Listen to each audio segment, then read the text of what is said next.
দীপাঞ্জন চক্রবর্তী বলছেন? বলছি। বলছি অভিজিৎ গঙ্গোপাধ্যায় মঙ্গলবারই পদত্যাগ করবেন, পদত্যাগ করে তিনি বৃহত্তর মানুষের স্বার্থে তিনি রাজনীতিতে আসবেন। কিভাবে দেখছেন বিষয়টা? দেখো, প্রথমত বলতে চাই যে মহামান্য বিচারপতি অভিজিৎ গঙ্গোপাধ্যায় একজন অত্যন্ত শিক্ষিত, সংবেদনশীল, সত্যিকারের মানুষ। উনি আমার থেকে শিক্ষা দীক্ষা অভিজ্ঞতা সবকিছুতে বহু যোজন দূরে আছেন। সেখানে ওনার কোনো ব্যক্তিগত সিদ্ধান্ত নিয়ে আমার মতামত করাটা নিতান্তই ধৃষ্টতা। কিন্তু একটা কথা নাগরিক হিসাবে বলতে পারি, বাংলার নাগরিক হিসাবে, উনি যে রাজনৈতিক দলের সঙ্গেই যুক্ত হন না কেন, আমি জানি না যে উনি সত্যি সত্যি কোনো রাজনৈতিক দলের সঙ্গে যুক্ত হচ্ছেন কিনা, কিন্তু উনি যে রাজনৈতিক দলের সঙ্গে যুক্ত হন না কেন, সেটা বাংলার জন্য নিঃসন্দেহে একটা বিরাট উজ্জ্বল দিক। একটা বিষয় নিশ্চিত আমি, যে এই বর্তমান শাসক দল যারা দুর্বৃত্তায়নে বিশ্বাস করে, সেই দুর্বৃত্তদের সঙ্গে ওনার কোনো সংস্পর্শ থাকবে না। এছাড়া যে কোনো দলেই যান না কেন, ব্যক্তি হিসাবে আমার সম্পূর্ণ সমর্থন ওনার সঙ্গে থাকবে। রোজিনা। একদমই স্যার। উনি আমাদের কাছে ঘনিষ্ঠ মহল সূত্রে যা খবর আছে, উনি বিজেপিতে জয়েন করতে চলেছেন। উনি তমলুক থেকে লোকসভা কেন্দ্র থেকে বিজেপিতে দাঁড়াবেন, প্রতিদ্বন্দ্বিতা করবেন। সেই খবর যখন টিভিতে সম্প্রচারিত হয়েছে বা আমরা যখন ব্রেক করেছি, তখন সঙ্গে সঙ্গে আজকে দেখা যাচ্ছে মুখ্যমন্ত্রী তমলুকের উদ্দেশ্যে রওনা দিয়ে দিয়েছেন।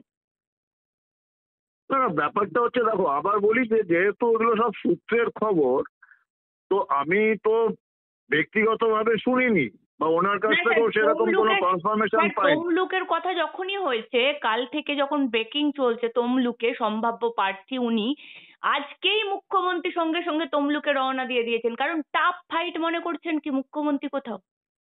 না দেখো, তোমার এই এই ভদ্রমহিলা কি করছেন কি না করছেন সে নিয়ে আমার মন্তব্য করাটা ঠিক হবে না।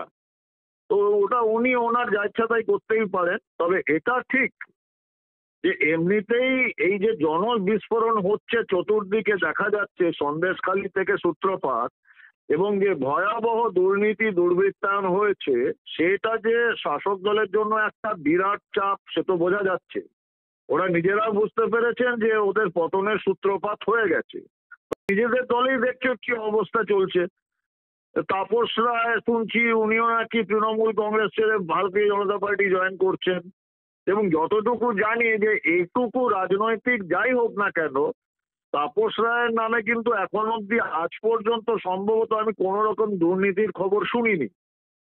তো একজন দুজন যেখানে ওরা ছিল তারাও বেরিয়ে আসছে। তো এখন ওই ভদ্রমহিলা ভয় পেতেই পারেন, এবং ভয় তো পেয়েছেন, কোনো সন্দেহের অবকাশ নেই। সেই জন্য এত ভুলভাল কথাবার্তা বলে বেড়াচ্ছেন চারদিকে ওদের লোকজন। তো এখন উনি তমলুক গেছেন, তাতে একটা ভালো লক্ষণ। যদি মহামান্য বিচারপতি অভিজিৎ গাঙ্গুলি ভারতীয় জনতা পার্টি জয়েন করছেন এবং তমলুক থেকে প্রার্থী হচ্ছেন, এটা জেনে যদি কারোর ভয় হয়, তো যেটা হিন্দি সিনেমায় বলা হয় না, ये डर मुझे अच्छा लग रहा है, अच्छा है, ये डर और बढ़ेगा आगे। अभी देखते रहिए, खेल अभी बहुत बाकी है। আহ, স্যার, অলরেডি দেখতে পাচ্ছি শাসক দলের মুখপাত্রের তরফ থেকে অনেক কটাক্ষ ভেসে আসছে। উনি কালকেও আমাকে সাক্ষাৎকারে বলেছেন, আমাকে দালাল বলা হয়েছে, তারা বলেছে মাঠে নামুন। তাই সরাসরি আমি চ্যালেঞ্জটা গ্রহণ করলাম। কিভাবে দেখছেন আপনি? দেখো, এই ব্যাপারে আবার বলছি যে মহামান্য বিচারপতি অভিজিৎ গাঙ্গুলির সিদ্ধান্তে, সে যাই সিদ্ধান্ত নিন না কেন, ওই দুর্বৃত্তদের দলে যাওয়া ছাড়া, এছাড়া উনি যে সিদ্ধান্ত নিন না কেন, যে রাজনৈতিক দলে যান না কেন, সেটা আমি সর্বান্তকরণে সমর্থন করছি। এবং ওনার মতো রাজনীতিতে লোকজন যদি রাজনীতিতে না আসেন, এই চোর চোরটা যেগুলো ভর্তি হয়ে রয়েছে, দুর্বৃত্তরা ভর্তি হয়ে রয়েছে, তো তারাই রাজনীতি চালাবেন নাকি? ওইসব কিসব স্কোয়ার ফিটের মতো লোকজন রয়েছে, এইসব লোক রাজনীতি চালাবে? বাংলা তাহলে শেষ, এমনিতেই শেষ, বাঁচার যেটুকু আসা সেটাও শেষ হয়ে যাবে।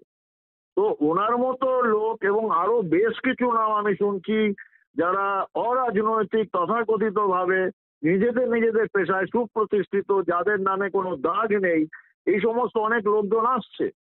আর এই সমস্ত লোকজন যদি আসে তাহলে রাজনীতিতে বাংলার একটা নতুন সূর্যোদয় হওয়ার সম্ভাবনা রয়েছে, দেখা যাচ্ছে। আর এই যে বলছো যে ওই শাসক দলের বা এই দুর্বৃত্তদের দলের মুখপাত্ররা কি সব বলছে, এতে খুব ভালো একটা সুন্দর ওই সন্ত কবিরের একটা হিন্দি দোহা আছে, হাতি চলে বাজার কুত্তা ভোকে হাজার। আমি বলিনি, সন্ত কবির দাস বলেছেন। তো কে কি বললো তাতে কিছু আসে যায় না, তো ওতে কিচ্ছু আসে যায় না। মহামান্য বিচারপতি অভিজিৎ গাঙ্গুলির সিদ্ধান্ত, ওনার বিচার বুদ্ধি, বিবেচনা, বিশ্লেষণ সবকিছুর উপর পুরোপুরি ভরসা রয়েছে। উনি যা করবেন, ব্যক্তিগতভাবে সমর্থনই শুধু করছি না, আমি ওনার সঙ্গে আছি, আমি ওনার পাশেও আছি। সে যদি বিজেপিতেও উনি যান তাতেও আপনি সাথে থাকবেন, ব্যক্তি অভিজিৎ গঙ্গোপাধ্যায়কে আপনি সাপোর্ট করবেন?